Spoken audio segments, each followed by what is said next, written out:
Di sini ada harokat tanwin atau tanda baca tanwin. Kalau kita membaca Al-Quran, kami jelaskan dulu secara keseluruhan cara membaca media gambar yang di layar itu.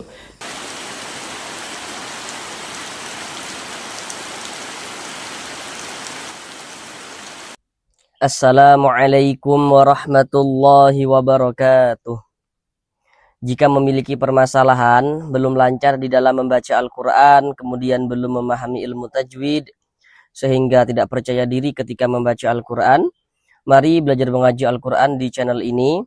Di sini kami akan berusaha untuk membantu saudara semuanya, baik bapak dan ibu yang sudah lansia maupun saudara yang masih muda, yang kiranya memiliki permasalahan belum lancar di dalam membaca Al-Quran, kemudian belum memahami ilmu tajwid. Maka di sini kami akan berusaha untuk membantu saudara semuanya agar dapat segera memahami ilmu tajwid Al-Quran dengan mudah, guna untuk melancarkan bacaan dan juga memperbaiki bacaan Al-Qurannya.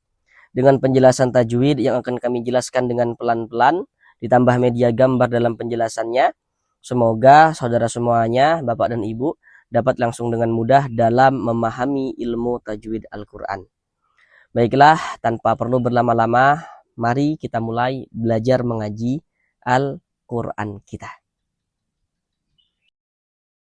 Marilah bersama-sama kita lanjutkan kembali belajar mengaji Al-Quran kita. Sekarang kita sudah masuk pada surah Al-Waqi'ah ayat yang ke-40. Sebelumnya telah kita bahas surah Al-Waqi'ah ayat yang ke-38 dan ke-39. Sekarang kita masuk pada surah Al-Waqi'ah ayat yang ke-40. Sekarang mari kita baca bersama-sama terlebih dahulu dengan pelan-pelan. Silakan diikuti. Kemudian nantinya sama-sama kita pelajari tajwidnya juga dengan pelan-pelan. Bismillahirrahmanirrahim. Wa thullatum minal akhirin.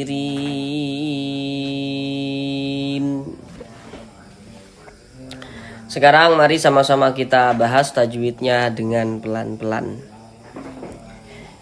Yang pertama di sini wa thullatum. Di sini ada harokat tanwin atau tanda baca tanwin. Setelahnya adalah huruf mim. Perhatikan media gambar di layar.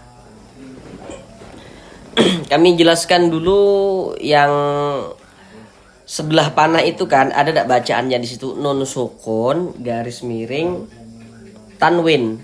Nah, jadi supaya tidak bingung kami jelaskan terlebih dahulu.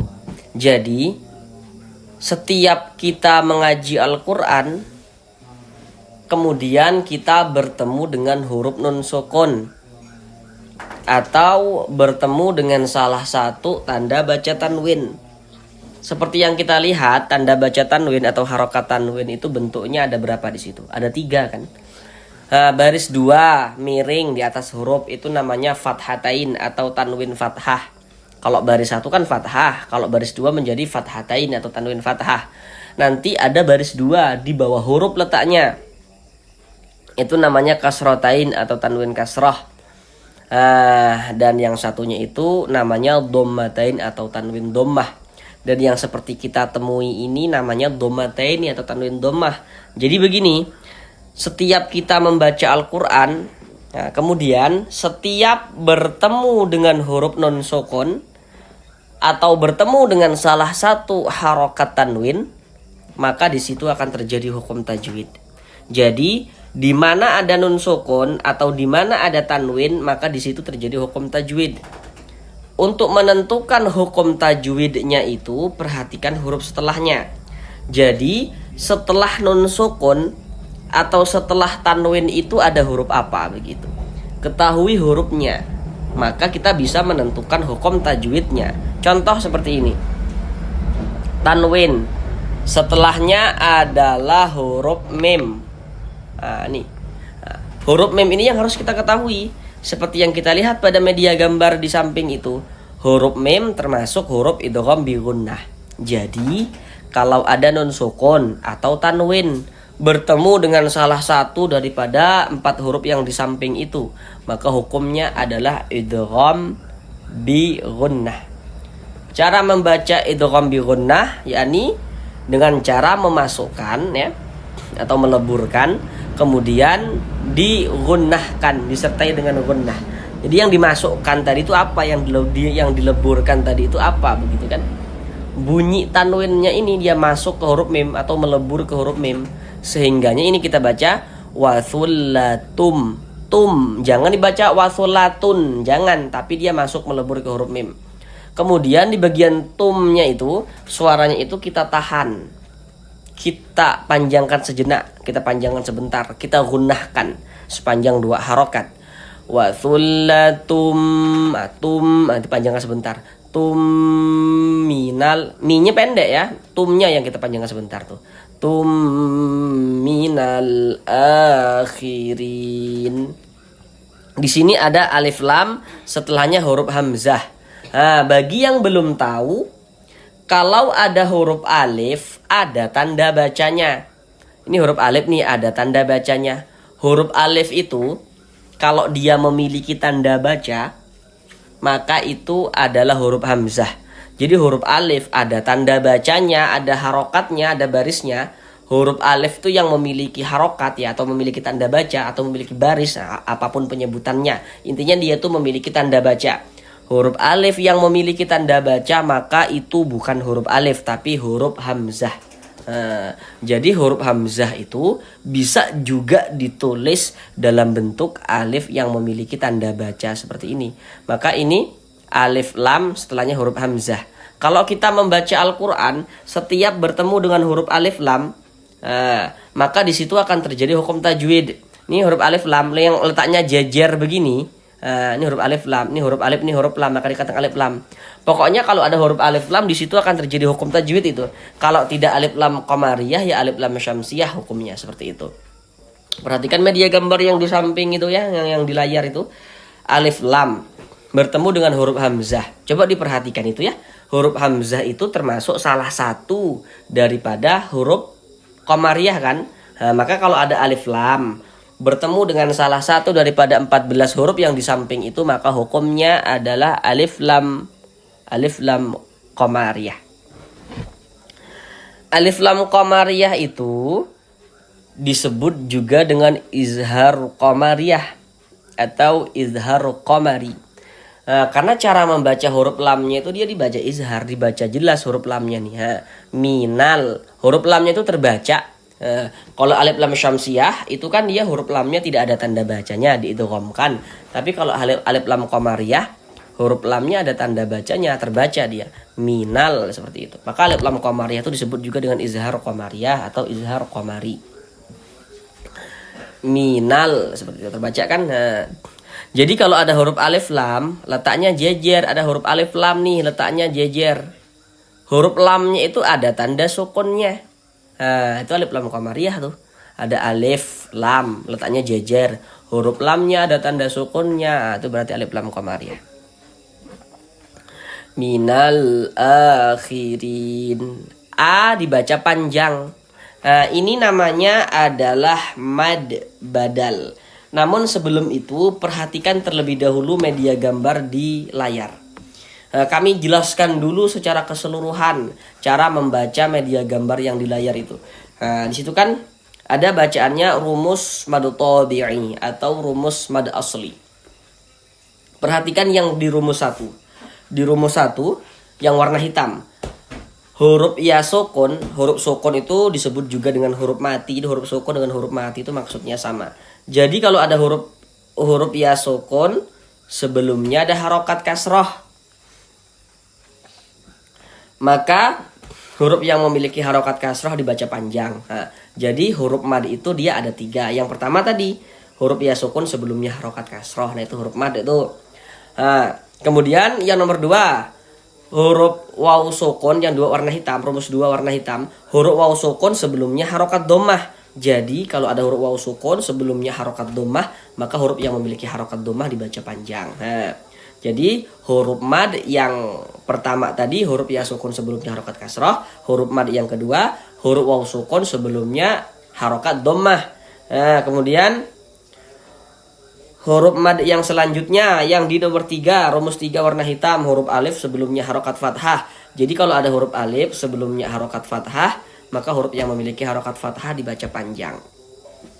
Huruf mad yang ketiga, yakni huruf alif sebelumnya harokat fathah. Jadi kalau ada orang bertanya huruf mad itu ada berapa begitu? Huruf mad itu ada 3. Apa saja? Yang pertama huruf ya sukun sebelumnya harokat kasroh, yang kedua huruf waw sukun sebelumnya harokat dhammah, dan yang ketiga huruf alif sebelumnya harokat fathah. Nah, itulah yang disebut dengan huruf mad. Kemudian nantinya di dalam Al-Quran untuk menunjukkan tanda panjang, selain ditulis dalam bentuk seperti yang warna hitam itu, maka huruf-huruf mad juga bisa ditulis seperti yang di warna hijau. Ingat ya, warnanya bentuknya bukan warnanya. Jadi nanti bisa ditulis seperti bentuk yang warna hijau. Bentuknya bukan warnanya. Nah, sekarang perhatikan A ini dibaca panjang. Perhatikan rumus 3 yang warna hijau. Nah, kami ulang sekali lagi. Rumus 3 yang warna hijau itu pada dasarnya adalah rumus 3 yang warna hitam. Nah, begitu. Jadi huruf-huruf mad itu bisa menjelma dalam bentuk seperti yang warna hijau, seperti itu. Perhatikan dulu rumus 3 yang warna hijau. Jadi kalau kita membaca Al-Quran, apabila bertemu dengan huruf, di atas huruf tersebut ada tanda seperti ini, tanda harokat fathah berdiri. Harokat fathah atau tanda baca fathah itu kan dia bentuknya baris satu miring di atas huruf seperti ini kan. Nah, ini harokat fathah namanya. Seperti ini nih, harokat fathah atau tanda baca fathah. Akan tetapi kalau harokat fathah itu bentuknya berdiri seperti ini, berbentuk alif kecil seperti ini, nah ini menandakan huruf kalau di atasnya ada tanda seperti ini dibaca panjang. Nah, huruf apapun kalau di atasnya ada tanda seperti ini dibaca panjang. Nah, sehingga ini A dibaca panjang. Tapi ini namanya adalah mad badal. Nah, karena ini tanda panjangnya itu terjadi pada huruf hamzah begitu. Nah, sekarang coba perhatikan ini kalau kita urai, maka dia bentuknya itu seperti yang rumus 3 warna hitam. Rumus 3 warna hitam perhatikan pada media gambar. Di situ ada alif. Sebelum alif ada harokat fathah kan? Baris satu miring tuh harokat fathah. Di bawah harokat fathah, pada rumus 3 tuh di bawah harokat fathah ada titik-titik kan? Nah, titik-titik di situ tuh huruf hamzah begitu. Jadi ada alif, sebelumnya ada harokat fathah, tapi yang memiliki harokat fathahnya itu huruf hamzah. Huruf hamzah yang dibaca panjang. Kan tadi sudah kami terangkan ya, kalau ada alif sebelumnya ada harokat fathah, maka huruf yang memiliki harokat fathah itu dibaca panjang. Tapi huruf yang memiliki harokat fathahnya itu adalah huruf hamzah, seperti itu. Maka terjadilah mad iwad. Mad iwad itu terjadi hanya pada huruf hamzah saja, tidak pada huruf yang lain. Hanya terjadi pada huruf hamzah saja yang dibaca panjang karena dia memiliki tanda panjang begitu. Jadi atau secara singkatnya karena ada huruf mad sebelumnya hamzah begitu. Huruf mad sebelumnya hamzah atau huruf hamzah yang mendahului daripadanya huruf mad begitu. Intinya kalau masih bingung seperti yang kami terangkan tadi, jadi yang dipanjangkan itu huruf hamzah, maka dia terjadi mad badal. Mad badal itu panjangnya 2 harokat. Silakan lihat di bagian playlist video ya. Di bagian playlist video itu sudah kami buatkan pembahasannya secara mendalam tentang mad badal. Kenapa kok dikatakan mad badal, pembagian-pembagian mad badal, udah kami jelaskan di sana. Silakan kalau masih bingung tonton videonya begitu di bagian playlist video. Mad badal itu dibaca dengan 2 harokat panjangnya. Minal akhirin. Huruf ro memiliki harokat kasroh nih, baris satu miring di bawah huruf ini namanya harokat kasroh atau tanda baca kasroh. Jadi huruf ro yang memiliki harokat kasroh dibaca tipis, dibaca tarkik. Sehingga pangkal lidah kita, pangkal lisan kita itu tidak naik terangkat ke atas. Jadi santai saja posisi lidahnya, relax. akhirin begitu. Rin dibaca panjang. Ini pada awalnya ini namanya mad arid li sukun, namun pada awalnya dia namanya mad tabi'i. Kenapa kok bisa berubah dari mad tabi'i menjadi mad arid li sukun? Apa sebab nih gitu kan? Sekarang perhatikan rumus 1 yang warna hitam.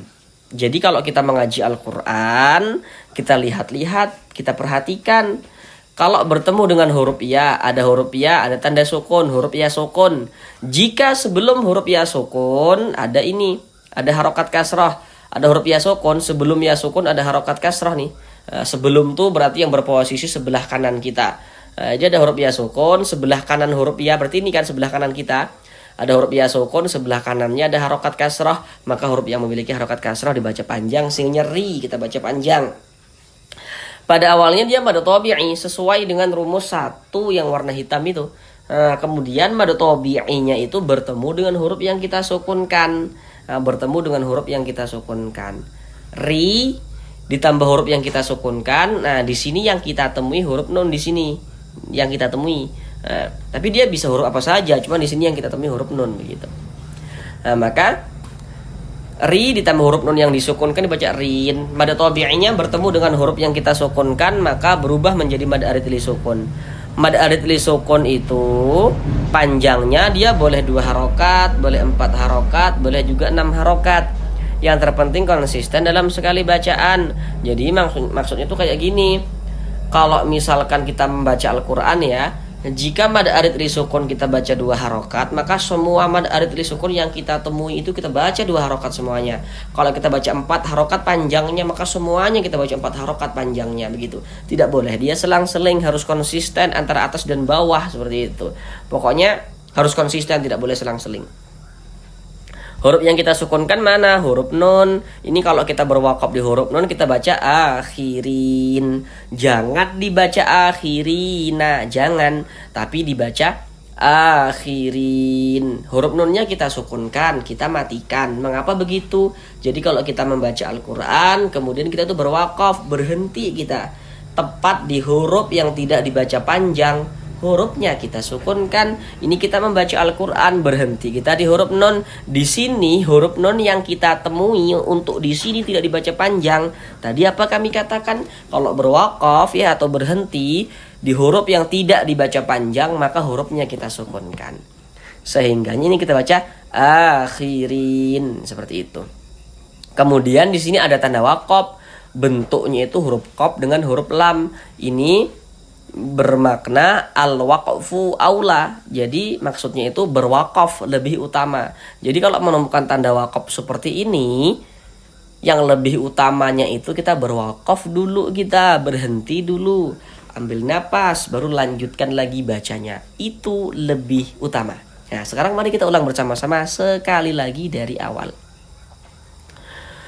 Wa thullatum minal akhirin. Sampai di sini belajar mengaji Al-Qur'annya. Jika nantinya ada hal yang belum dipahami dari apa yang kami sampaikan, dari penjelasan yang kami sampaikan, maka tulis saja ya pada kolom komentar di bawah. Insya Allah nantinya akan kami jelaskan kembali hingga saudara semuanya, bapak dan ibu dapat memahami ilmu tajwid Al-Qur'an dengan mudah, guna untuk memperbaiki bacaan Al-Qur'annya, supaya bisa baik bacaannya, supaya bisa lancar membaca Al-Qur'annya. Terima kasih. Assalamualaikum warahmatullahi wabarakatuh.